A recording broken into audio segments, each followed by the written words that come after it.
Hey, what's up? I got some more lore content for you guys. I've got 3 high win rate decks to turbo climb with for patch 5.8 if you want to rank up in the standard format in Legends of Runeterra. Trust me, you don't want to miss out. That way you have a good understanding of what's strong, whether you want to play the best decks themselves or if you want to know how to counter them. Let's see what these strong decks are, shall we? Welcome to Meta Report. And we'll be starting off with a very powerful deck that I recently picked up and started learning and climbing with, and that is Nocturne Vex. Coming in with a win rate of 60.10% and a play rate of 5.39%, it has broken the 60% win rate wall. Its best matchups include Taliyah Zilean, Ashe LeBlanc, Lee Sin Victor, and Kate Teemo. Its worst matchups are Ashe Vex, Morgana Udyr, Morgana Vex, and Morgana Mordekaiser, so various Morgana strategies seem to be what kills this deck. The main winning strategy for Nocturne Vex is to attack with fearsome units in the early and mid game, basically pushing a lot of unblockable damage, or at least very uncomfortable damage for the opponent to deal with, and then trying to close out via Mystic Shot and also Doombeast Drain, or any extra hits that you get with the fearsomes in the mid and late game. It wants to play relatively fast, so you do want to set up and you want to start swinging like as much as you can. That way the opponent has less fearsome blockers to work with as you get into like turn 6 or turn 7. And of course, if the game is going a little bit too long, you do have Harrowing to fall back on in the late game.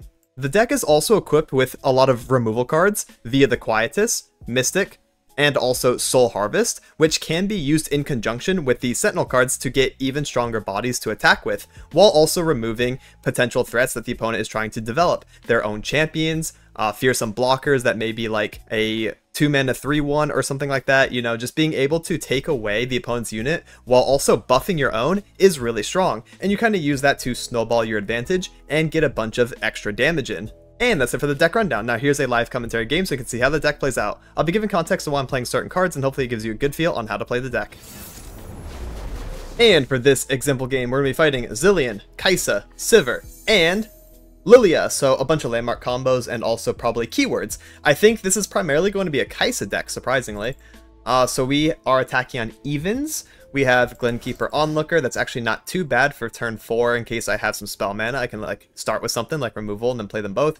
I'm going to get rid of Harrowing. That's never going to resolve versus pink-yellow regions. Probably get rid of the Nocturne. I think we're probably going to get rid of the Glen as well. I'm thinking about the Stygian. I'm thinking about it. It's probably a full mulligan just across the board. Get the Sentinels, get some removal. Things that can be used on like Zilean, Lilia. Or we open Soul Harvest and Triple Champion, which is a bit awkward.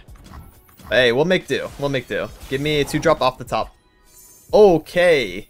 Well, this is a very awkward hand now. We have 3 of a kind and also a Vex. I don't know how that's possible, to be honest. And I think we could let that Zilean live. I think a lot of people would Soul Harvest right away, but that's actually not correct versus any main Zilean strategies, because if they do open multiple Zilean, then they have the ability to play him again, and then also get more time bombs. We don't want to do that. We want to use it as an interrupt, or as a combo with Buru Sentinel, which we just top decked, so I'm pretty happy about that. I think we'll lead him this turn. Oh, okay. A 4-2. That's pretty cringe. I can't really do much about it, though.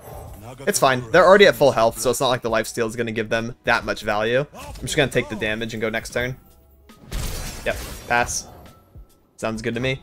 I think we're going to lead with the Soul Harvest here and then plan out the rest of the turn after. I'm on champions. I'm on infinite champions, so it would seem. Alright, Soul Harvest, kill a champion.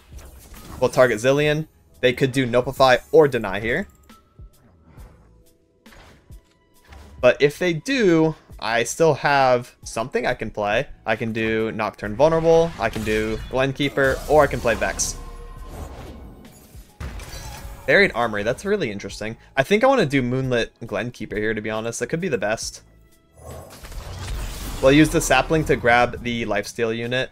The proper attack order would be that first, so the healing goes through, and then we get our damage in. So the attack order and the grab does matter here. And then, I don't know how we're going to get all of this out. Grab first, and then swing, and then swing.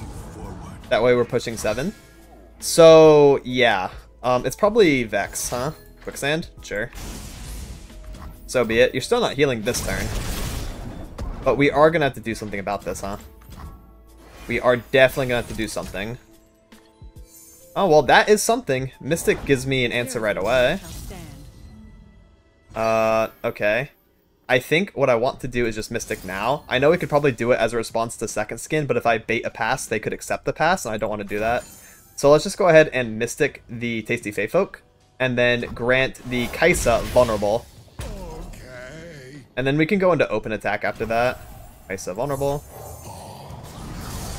That will be Nocturne level. We can also threaten the Kaisa with the Buru Sentinel. And call it a day, I think, right? That should be sufficient. Attack like this. Let's go, Nocturne level, even with a really awkward hand. Let's see if we can pump that mid-game damage. We do have 2, 4. We have 4 to face. And they're at 5 HP, so I don't know. This could be doable. Could be doable. Spirit's Refuge, that is an issue. I'm probably going to have to Unspeakable Horror that, but yeah, that's a lot of lifesteal. Unfortunate. Let's go ahead and ping off the barrier so we at least kill the Kaisa.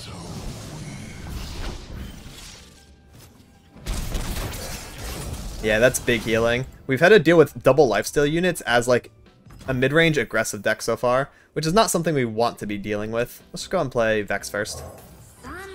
Go next turn. We have Glare, we have Doom Beast, we have Unspeakable Horror for resource. I think we can still get there, of course. Okay, just, wow, we have 4 Nocturnes. We just have 4 Nocturnes, I suppose. That is incredible, isn't it? So, heal your Nexus 3, summon Spritelings. They're going to do that for sure. Go ahead. Summon your Spriteling, and then I'll Glare it.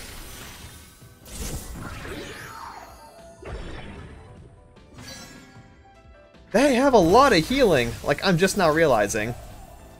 That is an obscene amount of healing coming out of them. Interesting.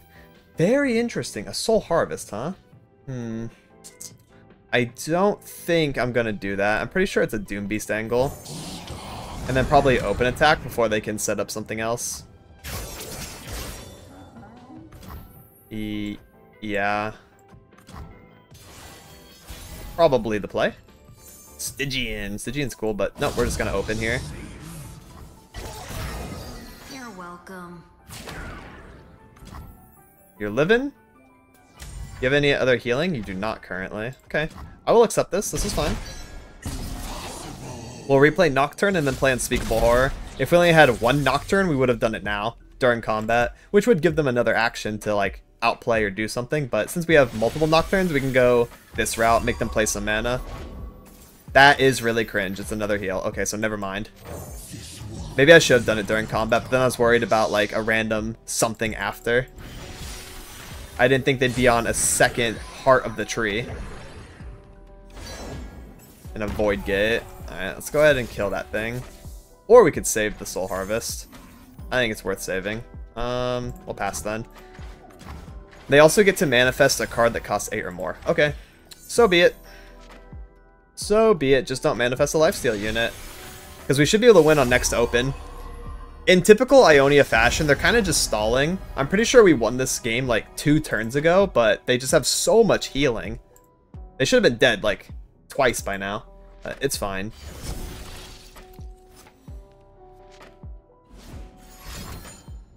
Harrowing? Okay. That's very strange, Harrowing. I guess you're gonna get lifesteal out the wazoo. Is that the point? I guess that's the point, is they just want to keep stalling forever. Just lifesteal angle. Lifesteal, lifesteal, lifesteal, so it would seem.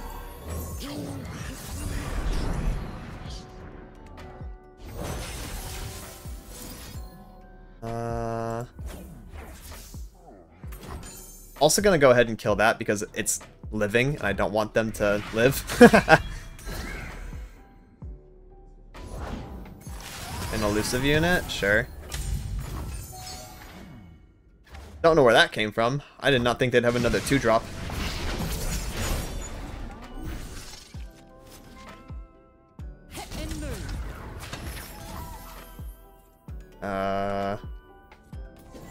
Currently dying, so I do need to block something. I guess I could just do this. I think I'd rather keep the unit up though, right? So I should probably block with something with high HP. This. That way I have the best possible open attack and can just push 17. I'm not dying from 2 versus them ever. Kinda sad that's a fearsome blocker. Actually, it won't be when I Gloom it, right? They don't have enough mana to coin. They don't have enough mana to weapon. I can just Gloom it with Vex. And then we'll have it. That's exact 20 lethal, funnily enough. You can lifesteal as much as you want. This open attack shall be the last. But yeah, dude, Ionia just kind of refuses to die sometimes, right? Because now, all of a sudden, we're at 2 HP in a dream. And they are predicting, they're grabbing, they're drawing, they're doing all kinds of stuff over here. Can you recall me or something? Like, a recall or stun? Nope. Alright. Finally, we got it, guys. Some of the games do end up dragging out like this. And the next deck I have for you is Lulu Jinx Discard Aggro. Coming in with a win rate of 56.95% and a play rate of 2.84%, it's doing as great as ever. Its best matchups include Taliyah Zilean, Kate Teemo, Ashe LeBlanc, and Kate Teemo Bandle. Its worst matchups are Nocturne Vex, which is the deck we just played, Ashe Vex, Aphelios Victor, and Soraka Braum. So I covered this deck recently. I'm not going to go super hard on it, but it is playing the discard cards of the game, which are super fun. We have Flame Chompers, we have Boom Baboon to make more Flame Chompers, we have Jury Rig, and we want to basically swarm the board as fast as possible with all of our early game units. Like, take a look at this curve. A lot of 1s, a lot of 2s, a little bit of 3s, a little bit of 4s, and then 1 6-cost card, and that is basically just drawing more so that we can get to our burn. So yeah, you want to swarm the board as fast as possible, play a bunch of dudes, attack relentlessly, and then try to close out with the direct damage that this deck has access to via the second pie, Electro Harpoon, Mystic Shot, or Blowback, or Jinx Rocket if you do level her, which this deck is trying to do naturally since she sees your hand empty, boom, level up. We want to empty our hand as fast as possible by dumping our early game units and also playing discard cards, so it's a pretty natural fit. Also, we have a Lulu to make really strong mid-game, like, transitions, essentially. You get down the Chompers, and then you play Lulu, let's say right on attack 3. Lulu will buff a Flame Chomper up to 4/4, while it's also a Challenger unit, and then you can basically be over the board, try to establish your dominance, and win from that position as well. A lot of cool stuff you can do with this deck, but for the most part, it's pretty simple. It's a really fun discard strategy. It's got a lot of burn buried deep within the deck. It's really easy to, like, draw those cards as well because you have some reach, you have the redraw with Jinx, you have the Augmented Experimenter, and you also have some Mecha Yordles you can play around with Squeaker and Promoter. And that's it for the deck rundown. Now here's a live commentary game. And for this example game, we have Poppy, Gnar, Vex, and Nico. Oh, Nico deck. Cool.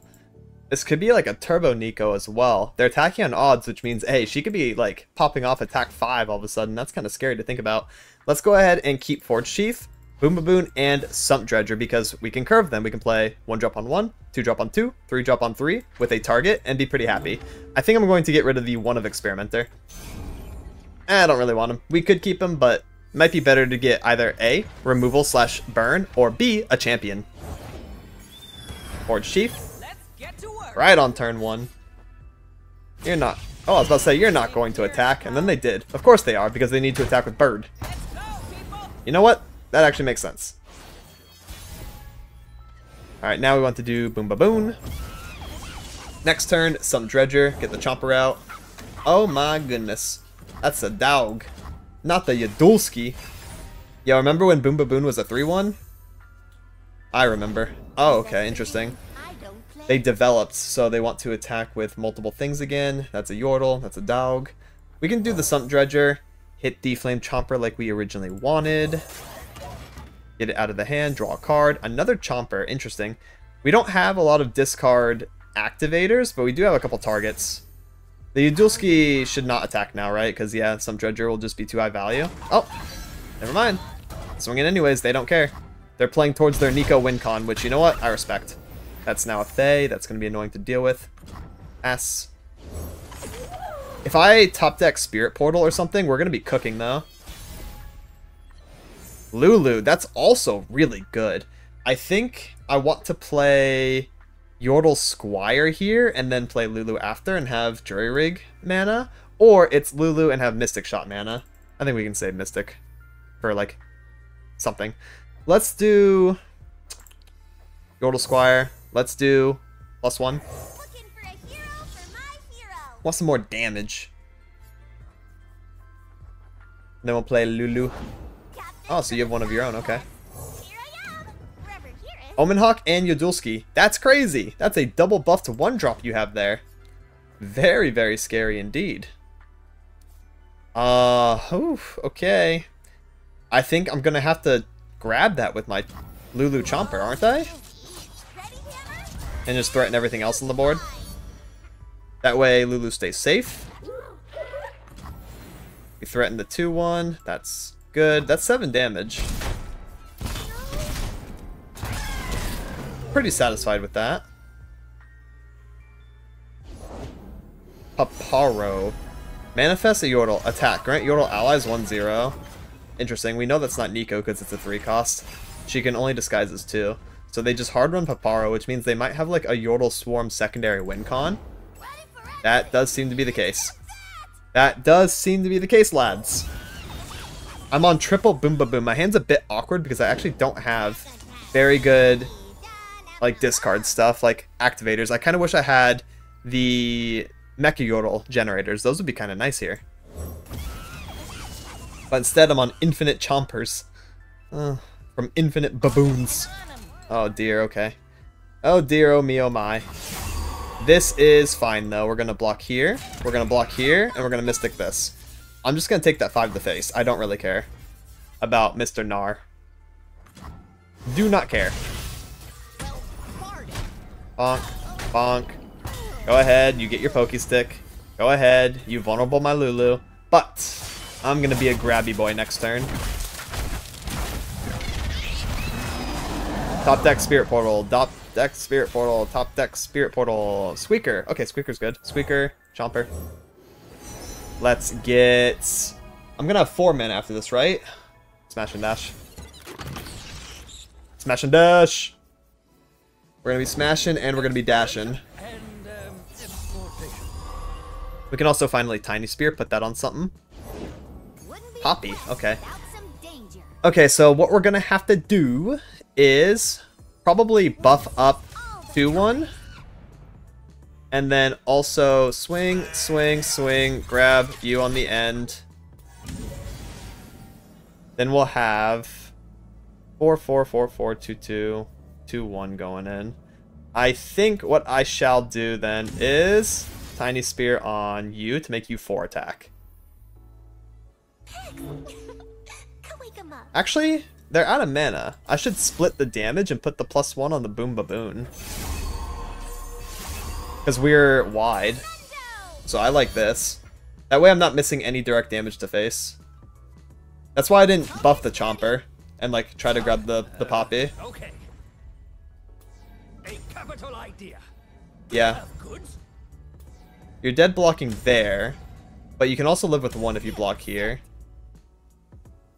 Because, like, yeah, we could threaten the Poppy, but I'm also trying to kill them. Hope you're sturdy. Select the shiny things. Do they have goods? Okay. Alright, cool beans. This should be pretty easy to close out now. That was my aggro brain. Math is for blockers. If I could go back and try to threaten the Poppy, I mean, would I do it? Probably not. Me unga, me bunga, me swing, me win.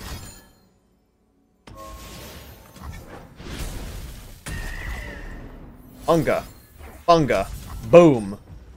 Electro Harpoon off the top, baby. This deck has no shortage of direct damage to the enemy nexus that we can use for our lethal attempts. And you probably shouldn't be able to stop me. So, bye-bye. Give me that LP. And the last deck I have for you is another aggressive style, but with a different flavor. Teemo Tristana Noxus. Coming in with a win rate of 57.52% and a play rate of 1.62%, this one's a little bit more niche, but definitely still strong. Its best matchups include Zillion Talia, Kate Teemo, Lee Sin Victor, and Kate Teemo Bandle. Its worst matchups are Ash LeBlanc, Nocturne Vex, Braum Soraka, and the Poro King. So much like the last one, this deck does want to set up, go wide, swarm, but it has a different way of finishing out the games. Instead of like direct damage to the enemy nexus, it has Might and Noxian Fervor, along with Enraged Fire Spitter direct damage and Bandle Gunner's Impact. So the main theme is to play multi-region units over the course of the game. We have those with the multi-region Yordles, the Hungry Allcats that we're going to be generating over and over, and we're also buffing Tristana by doing that. So we are going to basically chip away at the opponent's HP with like a couple little dudes here and there, and also the impact keyword, which deals additional damage on attack strike. So we're going to be utilizing that, making sure that we get the opponent nice and low, and then finish with Might, Fervor, and then maybe some Fire Spitter, or whatever else we have access to. The deck also has a buff to try to keep our units alive while pushing extra damage. Best use case for Heroic Refrain is when your unit is going to die, but you can make it live with 1, and it went unblocked to get that extra +2 in, or you can stack it with Might and just push like a ton of damage. So really, really good combos there. And that's it for the deck rundown. It's a pretty simple swarm strategy. Now here's a live example game. And for this example game, we have the loading screen bug, so it would seem. That's pretty cool. It's gonna jump scare me and just put me right into game here any second now. Not really sure when it's gonna happen, but we are loading. We are loading ... We are loading infinitely. I do hear nice tropical rainforest to chill and relax to. Yep. So someone, oh, it's me. I'm the one with the Bandlewoods. it's me. It's my lo-fi. Oh. Alright, we are fighting Zilean Talia, which is one of our good matchups. I don't think we need Pi, Buster, or Might in opening hand. We will keep the Grandfather Fae for the Alcat though, which is nice. And as soon as we play Hungry Alcat, that will make Tenor of Terror come online and get the extra on-summon dude. We're fighting Yu-Gi-Oh himself, by the way. This is Mr. Yu-Gi-Oh, so I'm not sure if we have a good matchup versus Yu-Gi-Oh. We're good into Zilean Talia, but I don't know about the Millennium Puzzle. Alright.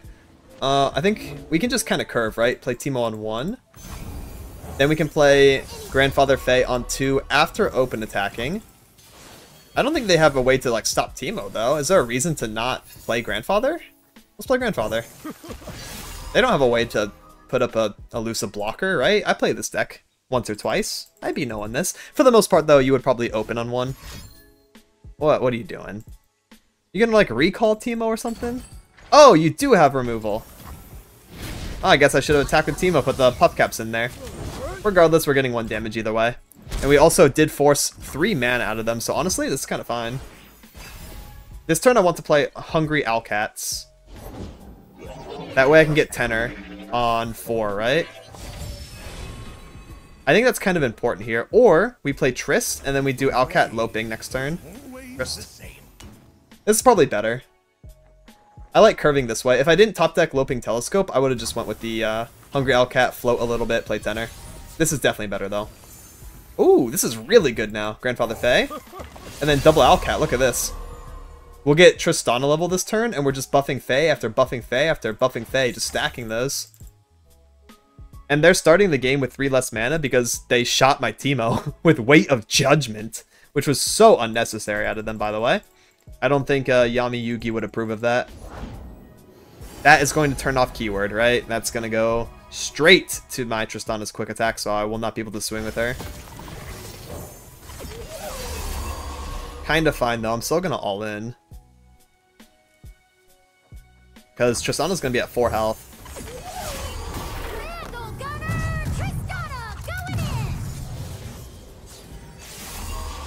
Yeah, that's also a 5 cost Bandle Gunners. Feels good. We can make it even cheaper. So our attack 6 is going to be our lethal turn. So I think we're just going to all in. I think we want the empty board space anyways from them blocking. So I'm going to full send. They didn't turn off my keywords. That's cool. Like, go ahead. Kill whatever you want. Value trade my Grandfather Fae. Do whatever. Like, I don't care. There's no more Fae in my hand. The Grandfathers did their job. Now we just need to push. Get our board, like, open again. Redevelop and re-swing. This deck is all about keeping up the swarm and keeping up the pressure. This is also one of my main decks, by the way. It's very different looking than the meta report list that I have from the website. I play it slightly different. A little bit more gung-ho on the Trist. I don't run Bandle Gunners anymore since it's nerf, but it's still good. I'm a bit heavier on the Fire Spitter, but I do play this play style, I should say. And they just took 12. That's incredible. So we are definitely going to be playing around open 6 lethal. Probably. What's the best way to do that? Probably like Tenor, right? And just be wide. And then open attack with Heroic Refrain and Nocturne Fervor in the pocket. Don't even play these. Oh, that's kind of cringe though. Time Bomb. Time Bomb's going to render that base useless. So I don't really like that too much. You think they're on 2 Time Bombs? That would be cringe. Let's do Loping here. And then grab the Blast Cone Seedling. I don't really want the spell versus Ionia Shurima. Neither of the spells are good. We love it when they run. Sure, I mean, that's pretty cringe, but I guess I don't care that much. Seedling. We'll get our legs. Because, you know what? At least that unit dies too. That's okay. No quick attack or anything fancy. They could also still be on, like, the turning off keywords, or they grab the hot cocoa. They could heal from the Explorer. Now would be the time to use it. I'm threatening lethal on open, so... Okay. I don't think they can do much about this open here. I'm threatening 18 damage, bro, on empty board. And 7 cards in hand? Ain't no way. Good luck. Even if you recall something, that's gonna turn into Fervor. Quicksand? It's cool. Recall? Oh my goodness. You are living. But... yeah, let's just do Heroic Refrain. We'll do it on you and you. Rethreaten lethal. They have 1 mana. Can't do nothing. We still have Fervor. So we basically overkilled them. Yeah.